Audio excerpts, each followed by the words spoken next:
นะครับเพราะว่างานนี้ก็เป็นงานซูเปอร์คาร์แอนด์อิมพอร์ตคาร์โชว์ซึ่งเราจะจัดตั้งแต่12 ถึง 20 พฤษภาคมนี้ซึ่งทาง Triumph เองก็เราก็งานนี้ครับมาฉลองครบรอบ110 ปีนะครับมีการเปิดรถโมเดลใหม่ๆถึง3รุ่นด้วยกันไม่ว่าจะเป็น Tiger Explorer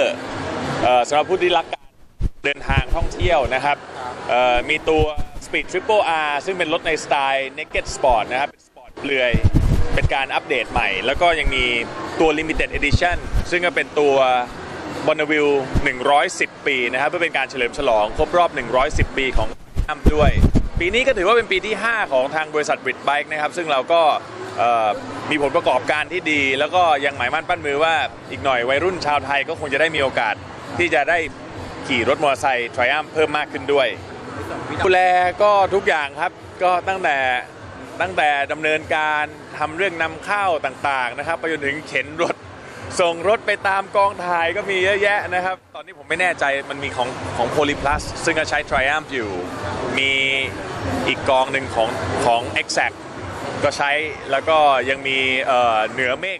2มือปราบจอมขมังเวทซึ่งน้องหมากก็ใช้อยู่คนอย่างไงต้องการตกแต่งยังไงนะครับเพราะผมมั่นใจเลยฮะมอเตอร์ไซค์ Triumph ทุกคันมีซิกเนเจอร์ของตัวทุกคนอยู่อย่างแน่นอน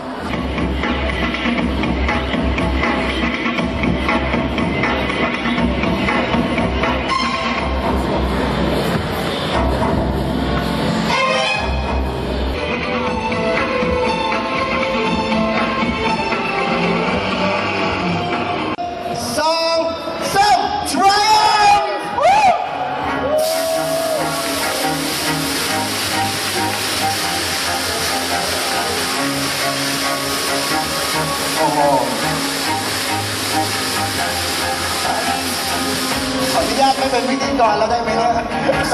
ผมชอบมากเลยแม่จบกันแม่ Thank you very much Thank you so much Thank you very much